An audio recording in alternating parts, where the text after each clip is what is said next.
UP assembly session का आगाज हो रहा है। सेशन के हंगामेदार होने के आसार हैं। अपोजिशन स्कूल मर्जर और लॉ एंड ऑर्डर के मुद्दे पर सरकार को घेर सकता है।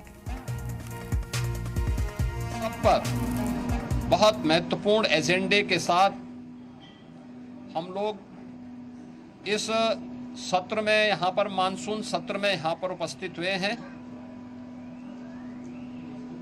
आज से सत्र प्रारंभ होगा, तो सत्र प्रारंभ होने के साथ ही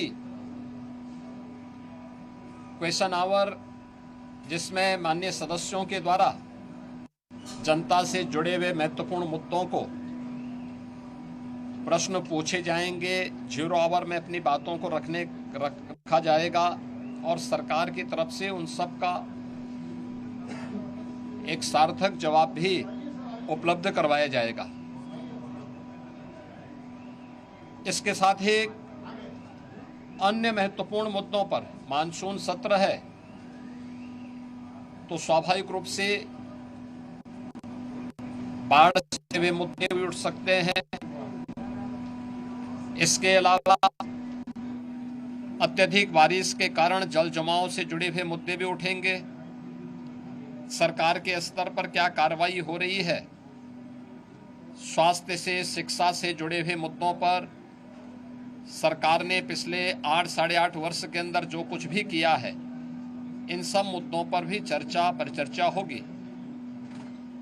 यह सत्र इस बार का इसलिए भी महत्वपूर्ण होगा कि आदरणीय प्रधानमंत्री जी की प्रेरणा से देश की स्वाधीनता दिवस का अमृत काल का यह 3रा वर्ष है और इस 3रे वर्ष में यद्यपि प्रधानमंत्री जी ने देश की स्वाधीनता दिवस के अवसर पर पूरे देशवासियों को विकसित भारत के साथ जुड़ने का आह्वान किया था। विकसित भारत, विकसित उत्तर प्रदेश, आत्मनिर्भर भारत, आत्मनिर्भर उत्तर प्रदेश। विकसित उत्तर प्रदेश और आत्मनिर्भर उत्तर प्रदेश के लिए सरकार का और उत्तर प्रदेश वासियों का विजन क्या है, पहली बार देश के किसी सदन में इस मुद्दे पर चर्चा होगी और इसके लिए भी मैं सभी सम्मानित सदस्यों से कल दलीय नेताओं की बैठक में भी इस पे चर्चा हुई थी और दलीय नेताओं की बैठक में भी इस पर बहुत सारे मुद्दों को आगे बढ़ाने के बारे में एक सहमति बनी थी।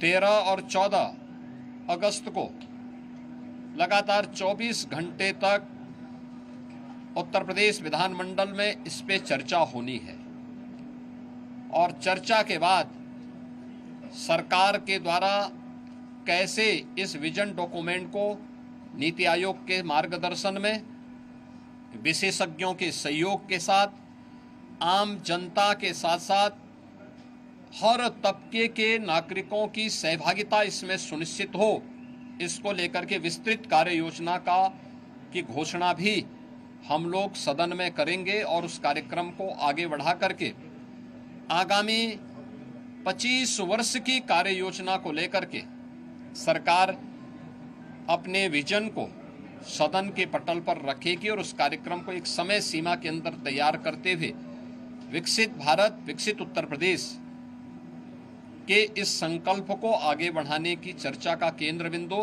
हमारा सदन बनेगा। मेरी अपील होगी कि सरकार ने पिछले 8 वर्ष के अंदर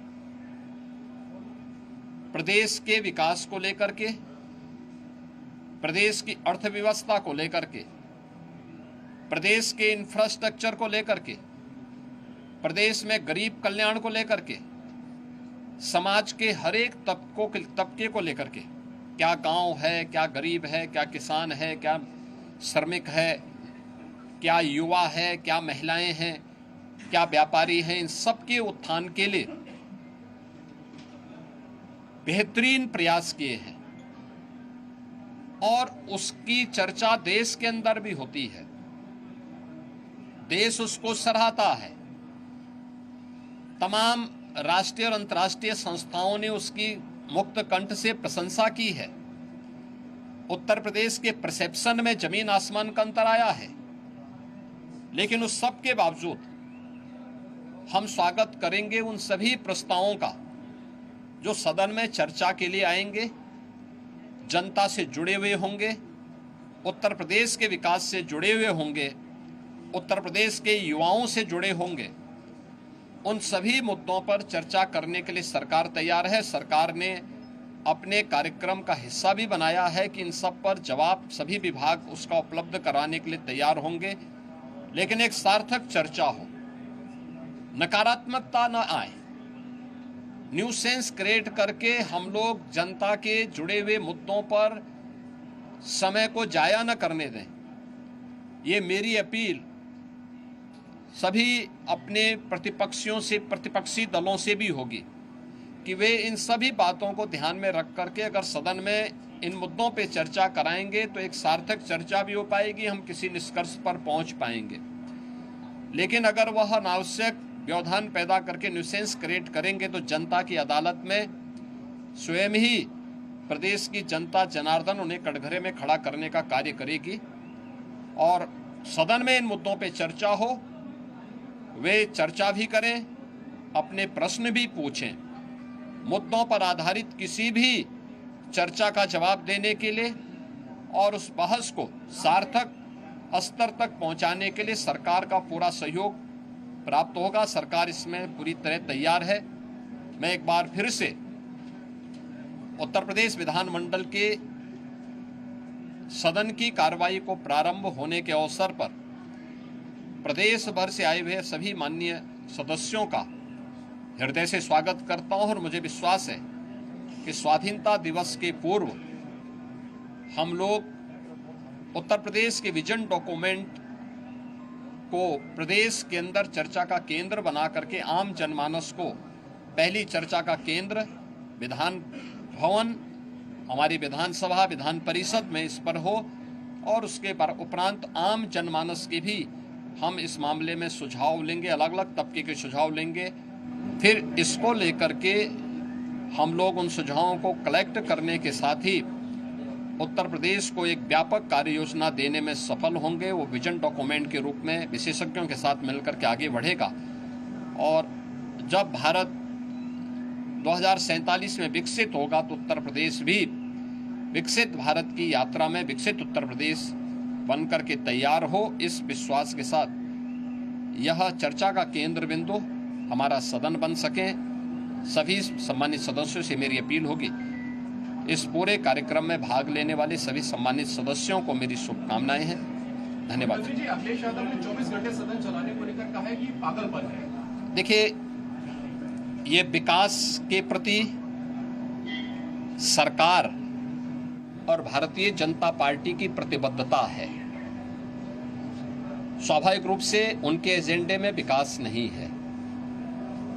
सस्टेनेबल डेवलपमेंट गोल्स पे जो गरीबों से जुड़े हुए मुद्दे थे, उत्तर प्रदेश की बेहतर शिक्षा को लेकर, बेहतर स्वास्थ्य सुविधा को लेकर, कृषि विकास की दर को बढ़ाने को लेकर, स्किल डेवलपमेंट को लेकर, रोजगार को लेकर के जब हमने 36 घंटे तक सदन चलाया था तब भी समाजवादी पार्टी ने सदन का वॉकआउट किया था। तो ये लोग, विकास इनके एजेंडे में नहीं है, इसलिए वे लोग इस प्रकार की सिर पैर की बातें बोल करके ऐसे संसदीय शब्दों का प्रयोग करते हैं जिसकी